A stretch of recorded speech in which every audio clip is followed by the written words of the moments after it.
So sometimes people think that monks are quite selfish, and sometimes they say that, as monks we just run away to the forest and we run away from the world, just in order to pursue our own personal spiritual practice and search for our own personal enlightenment.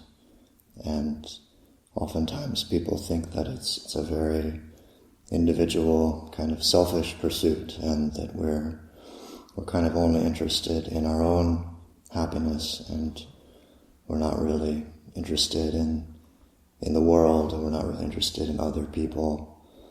And a lot of times people might wonder, what is it that monks do for the world? What is it that you give back to the world? And, the reality is that, for those of us who actually live this life and we actually, understand what this spiritual path is all about, this practice is something that it begins with us, it begins as an individual practice and pursuit, but that isn't where it ends.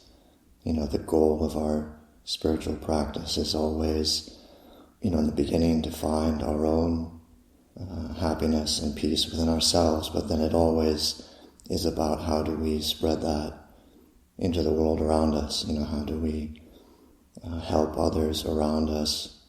And even the question of, what is it that we do for the world, I think it's a great simile is like, people who go to medical school or something, you spend many years in school, and you might look at a student going to medical school and, they've spent 1, 2, 3 years there, and you might ask them, what are they doing for the world? They're just going to class every day. They're just concerned for their own knowledge, their own skill. They're not really thinking about others. But of course, the reality is that, that after spending many years in med school, the whole point is then you are spending the rest of your life actually helping other people.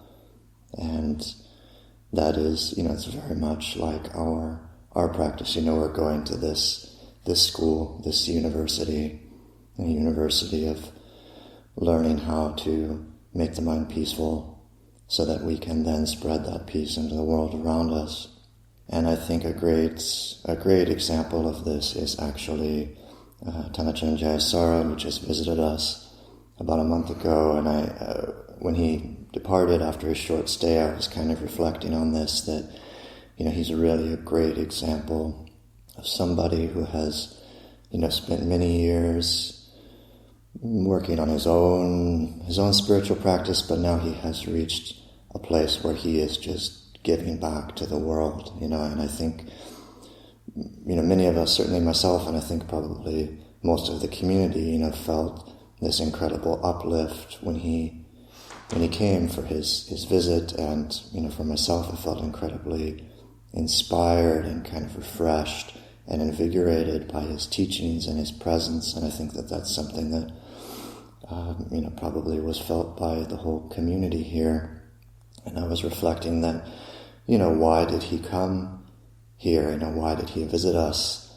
He didn't have to visit us here, and I don't think there was any kind of personal motive. I don't think he was wanting to become more well known or something by coming and visiting us. The reality is he's incredibly famous in Thailand already. He doesn't need to come here for his own benefit. It's really apparent to me that he came here, in order to give back to the Sangha, in order to give back to other people, because he feels like he has something that he can share now with the world. And as he left here, he was actually, planning to go up to Portland and then up to Seattle and then into Canada and then finish his trip on the east coast of the U.S., so kind of traveling all around the continent, giving teachings and, spreading that peace that he had found for himself, spreading that with anybody who wanted to share with that. And as he left, I kind of had this thought that he was very much like, it's kind of like a rain cloud, that travels over the country or travels over the continent, and everywhere it goes, it just drops its rain on the people below. And if there are areas which are very dry, that rain really refreshes and invigorates that place. And the rain cloud, it just drops its rain wherever it can, and it shares that with everyone. And I thought that was a really great simile of Ajahn Sudhiro now being able to just travel around and share the fruits of his practice with everyone in the world.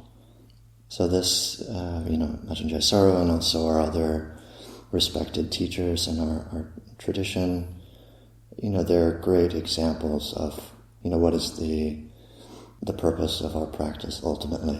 Ultimately it isn't really about us in the end. It's about sharing what we've learned with the world. And it's about spreading peace and happiness to the world.